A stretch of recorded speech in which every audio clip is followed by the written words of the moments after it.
Now let us talk about another very important circuit in the inside processor, inside microprocessor. It is used like anything, like it's used everywhere in the microprocessor, and you will see that in 147 study. If you take my class, you'll see like we'll construct a processor and we'll see the application of the multiplexer there. It is very important, but right now take it as granted this is very important component. And multiplexer is a digital logic circuit component used to select the incoming data depending on the selection code. So it is almost like an hardware version of your if then else decision statement.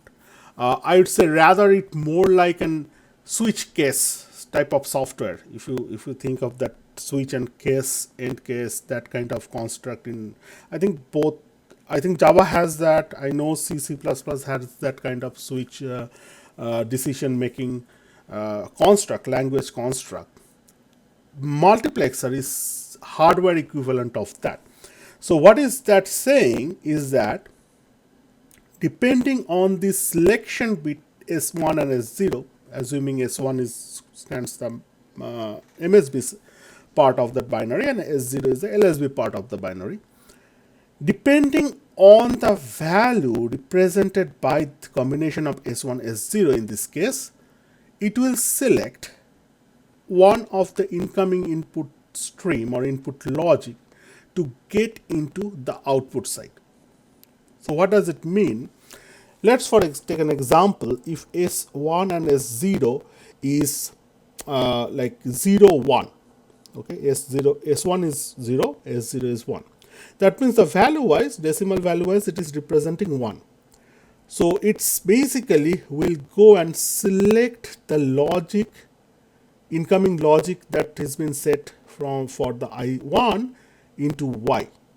Okay, so as if we are selecting out of these 4 choice, we are selecting one of them, just like we do in the software switch case statement. Okay, so this is a hardware way of doing that. Of course, this I0 to I3 is coming from another set of circuit, digital circuit. Doesn't matter right now. Okay, so the truth table of these, I'd say, is a condensed truth table because ideally, as a combinational circuit, it has like 6 input, right? I0 to I3, 4 input, S1, S0, there another 2, 6 input. So ideally, your truth table has to be a 2 to the 6 number of rows, right? Which is 64 lines. So it is very, very big. And basically, to describe the functionality of the multiplexer, we don't need to go into that detail. We can condense it, saying that depending on the value combination of S1, S0, which will be like 2 to the power 2, 4 number of rows, I'm saying what is the logic output of Y, and which is correspond to the different inputs. So if the selection is 0, 0, Y logic is same as the logic coming into the I0. If it is, so that means in this, at this point, setting S1, 0, S0, 0, if I0 is 0, Y is 0. If I0 is 1, Y is 1. Similarly for 0, 1 is S1, 0, S0, 1, by Y is I1. It means that at this selection combination, 0, 1 selection combination, Y will be 0 if I1 is 0, Y will be 1 if I1 is 1. Similarly, 1, 0 selects I2, 1, 1 selects I3. How can we implement such hardware or logic component? We deploy the same mechanism we learned at the decoder with enable. Okay, so you see that you have this decoder inside it, 2 by 4 line decoder, the normal one without enable, and then set of 4 AND gate as in the decoder with enable. Now here the catch is your enable, all these 4 enable circuit AND gate, the second input of that AND gate, all of them are not connected to one single input signal called E. Right? Remember, like 2 by 4 line decoder with enable, the output side 4 AND gate, which is the enabling circuit. One of their input for these 4 output, one of their input was tied to E, one common enable signal E. But here for the multiplexer, we connect individual of them to I0, I1, I2, I3.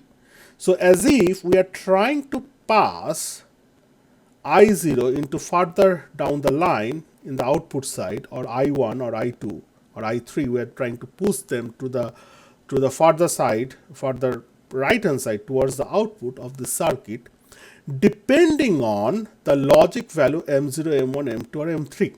Now these M0, M1, M2, M3 are output of a 2 by 4 line decoder. That means with a selection combination, by the way, these two selection bit S1 and S0 are connected to that internal 2 by 4 line decoder, which is a part of this big multiplexer circuit. So depending on the logic combination of S0 and S1, either M0 or M1 or M2 or M3 will be turned on or go to the logic 1, keeping other to a value 0. So that means what we are looking at here is this. Let's take an example. Let's say S1 is 0, S0 is 1. So that means your M0 will be 0, M1 will be 1, M2 will be 0, and M3 will be 0. That means corresponding AND gate output for M3 connected to the last output of the enabling circuit, that output of that AND gate will be 0. AND gate connected to the M2, that output will be 0. And AND gate connected to the M0, that output will be 0 because M0, M2 and M3 are 0 in logic. Now for the AND gate with the M1 connection, which is now at 1 by the 2 by 4 line decoder logic, its output will now depend on I1 input value. So if I1 is 0, this AND gate output will be 0. If I1 is 1, this AND gate's output will be 1. So as if this AND gate is passing the logic set at I1. So that's what we mean by it is kind of letting the I1 logic follow through towards the output. Now the story is not ended there. So now we have 4 output. We need to combine them into 1. So what we do, we deploy a 4 by 1 OR gate. That is okay, because if you look at all 3 other AND gates, like connected to M0, M2 and M3, those AND gates, output value is 0 in this example, right? So it is 0 or 0 or 0 or I1. So that means Y's in this case become I1. Now if you do the same kind of experiment or same kind of exercise with, let's say, a value taken S01, S11, then all the AND gate outputs connected to M0, M1 and M2 will be 0, whereas AND gate output connected to M3 will be I3.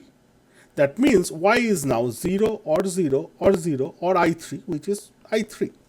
So that's how this selection logic works in a multiplexer component, and that is how it is being implemented. So you can well imagine how we can implement more like 8 to 1 multiplexer or 16 to 1 multiplexer, and depending on your how many inputs are there you are talking of, your line decoder will be changed, right? For a 4 input to 4 to 1 multiplexer, you need a 2 to 4 line decoder, right? For 8 to 1 multiplexer, you need 3 to 8 line decoder. For 12, for example, 12 to 1 multiplexer, you need basically 4 to 16 line decoder, because you cannot have like a logic decoder of kind of a fractional size than power of 2 So you can well imagine what I mean here. Like if your number of selection side input side is like a 12, it's not really a power of 2. What we need to do, it's a log base 2 of that number of input of the multiplexer, and take a ceiling value of that. That becomes the input side of the line decoder you need to use. For example, if it is we are talking about 12 to 1 multiplexer, you need to do a log base 2 of the 12 and take a ceiling value of it, which becomes 4. That means we need to use a 4 to 16 line decoder in that multiplexer. All right, so that's all for this lecture 17. We'll do more logical component in 147. I kind of deliberately avoided them because most of them are to deal with the sequential circuit. So we'll pick up that in 147 class. If you attend my class, then we'll continue from this part. If you have any question, send me email or ask me in the class.